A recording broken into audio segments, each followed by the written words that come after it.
I just thought about this. This is a world where you live in a flying castle. What is going on, gamers? Aevatrex here, and today we're going to go ahead and talk about the Tidal Titan and what heroes to use. But the main thing that I really want to cover is, if your hero is not gold, is it still good to use to be hunting monsters? Especially if it's heroes that are blue grade, even green grade, and if they're pay to play heroes. Like, I'll give you a perfect example. Let's say Master Cook. If you have them to blue, is that still good enough to actually use? Or do you really want to use gold heroes? We'll go ahead and get into that right now. But the Tidal Titan. Now, this is one of the newer monsters that have come out. And like most monsters, it's got a strong against, which basically means that it's got high physical defense, which essentially means that you do not want to use physical attackers. Now, how do you know which ones are physical attackers and which ones are not? Now, if you go ahead and look at every hero's information, you can go to the hero skill and it'll tell you if it does physical damage, like so, or if you go over here, it'll say magic damage. Another easy way to tell is if you go to their attributes, you can take a look at their attack and their magic attack. If their attack is high, that means they're a physical dealing hero. If their magic attack is high, you get the point.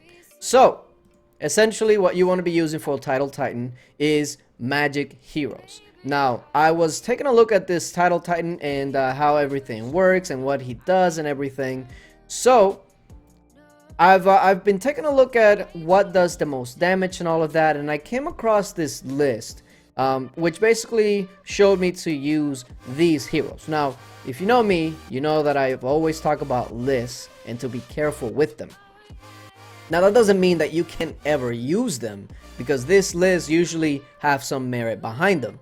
So I took a look at these heroes that they were suggesting, and I was using them, and as you can tell, I have 2 blue heroes and I have a purple hero. Now, the other 2 are gold. So I actually used this lineup right here, the recommended lineup, and then I try to use my own lineup, which consisted of mainly gold heroes, and this one actually came out ahead. So let's go ahead and send this particular lineup to the Tidal Titan and see exactly how much it does. So on the first hit, we're looking at about 25%. So we're talking about 4 hits that you should be expecting to finish him off with. And we will go ahead and do that. We'll take a look at the damage, how much it goes up per hit. So the first one was about 26. This one's about 30. So it's actually a pretty high increase per hit. And let's take a look if this one goes to about 34. Let's see, 33, so close enough. So 4 hits you can expect to actually take it down. Let's go ahead and do so. So we went 25, 30, 33, and then whatever's left here with the recommended lineup. Now, like I was saying, I used a couple of blue heroes and a purple hero, and most of them were pay to play heroes. So if you have some pay to play heroes, some of them can still be useful, even if they're green, even if they're blue, because what they do sometimes is better than what a gold hero would do for you. I'll give you a perfect example. Let's go ahead and go over to Stormfox, right? Hero skills. Increases force. Now, if you don't know what force is, you can go over to the attributes right here, and all the way down you see force, and it says force reduces enemies' magic defense. Well, if you think about it, if you're going to be using a lot of magic attacks, increasing force is actually a very good thing to have on your team. The other thing is that it deals magic damage and reduces enemies' attack, which is, once again, really good, because that means that your heroes are going to stay alive longer, and which means that the higher level monster that you start hunting, the level 3s, the level 4s, maybe something like this is going to help you not have to use a tank to take the hits. And then, of course, Foxfire is one of the biggest ones. Increases magic attack of all allies by 162. So Stormfox not only lowers magic defense, not only is she going to help you stay alive longer, but she's also going to be increasing your magic attack for everybody. That is huge. Now let's move on to the other example, okay? The other example was Dream Witch. Now if you take a look at Dream Witch, restores 7,400 HP to allies. So essentially, it is a healer. That's good and all, but the difference here is if you take a look at her skills, she does quite a bit of magic damage as well. Increases intelligence by 120 for all allies. So again, we're using heroes that are going to be increasing the damage of all the heroes.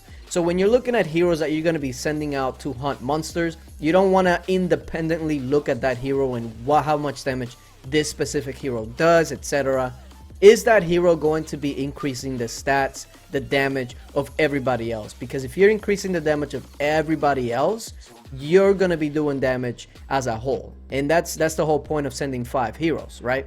And then of course, Mind Blast is damage. So she's going to be doing quite a bit of damage as well. If you look at her attributes, magic attack 2100, not really the greatest, but she's going to bring healing.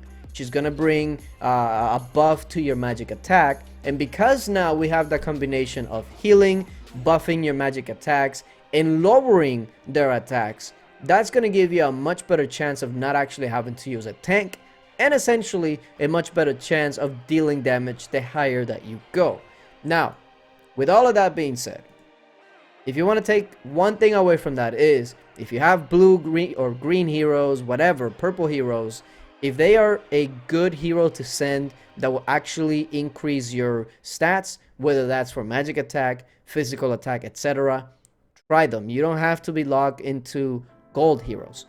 Now, as far as free to play, this is a great lineup to use, especially if you're going to be hunting level 2s and up.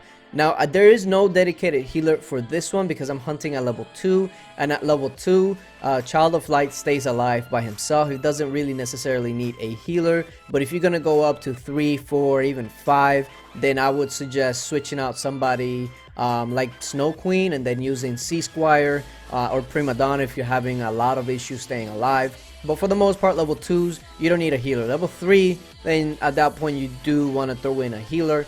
So let's go ahead and see essentially what this does with a free-to-play lineup. As free-to-play heroes, of course, it's going to be a little bit harder. And last one, we took it down with 4 hits. Now this one more than likely might take an extra hit, but we'll take it. So the first one does 19.5. That's about a 6% drop. But if you really think about it, that's still on target to take it down with 5 hits. So that's exactly what we're going to be looking for. Of course, that does depend on your research, on your gear. So if it takes me 5 and you don't have the same gear or research as me, maybe it might take you a little bit more. But at the same time, if you have some pay-to-play heroes, but they're not gold, let's say they have some green or blues, that can still help you. And maybe if you're moderately pay to play, you don't need to have all those heroes gold to actually do a fair amount of damage. So just keep that in mind. Now we're still this is the second hit. Remember, with the pay to play heroes, we took it down in 4. So we're basically on target to take this one down in 5. And if the difference from free to play and pay to play as far as the heroes goes is 1 extra hit, that's not really too much. So that's not too bad. Let's see, this is the 3rd hit. He still only has 33%. So yeah, essentially we're going to be taking it down with 5.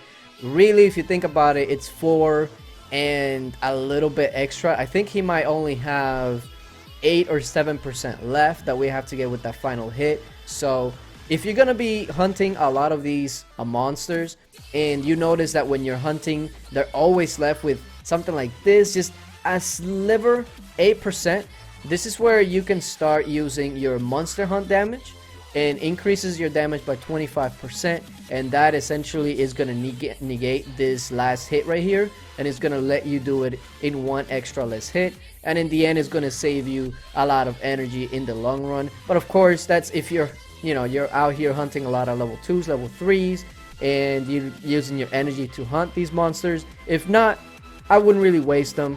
If you're just using your the energy that you've accumulated throughout the day, I wouldn't really use them. But let's go ahead and take a look at one of these battles. So just to show you exactly what I mean. So in this one, you see that Child of Light is going to go all the way up to the front. The reason I use Child of Light ahead of all the other tanks as far as free to play is because Child of Light does lower magic defense. So that's exactly what you would want from a tank, somebody that stays alive and somebody that's gonna help your other people do damage. Now, the reason you want to use a tank here and not somebody like a C Squire is because C Squire is more than likely not going to be able to hold up. The reason I say that is because if you notice, he's using a lot of nutbacks, a lot of things that does area damage, and the problem with C Squire is that his heal, he takes a while to actually get it started. So within that 3 or 4 seconds that he takes to actually get that heal started, he can easily be interrupted by him. And if he's interrupted and he never heals, then it defeats the purpose. So just keep an eye out for something like that for C Squire. And also keep in mind that not every monster is the same. Like for instance, Therathorn, I can do a lot more damage to Therathorn every hit compared to the Tidal Titan. So just keep that in mind. Just because you're doing less damage to one monster doesn't necessarily mean that your teams are horrible. It's just that some monsters do a lot more damage and some monsters take way less damage. So just don't be discouraged, watch the battles, and make sure that you're using the right heroes. Well, hopefully you guys enjoyed the video and it was informational and it'll help you go ahead and start hunting this Tidal Titan. Appreciate you guys for watching, and until later, bye.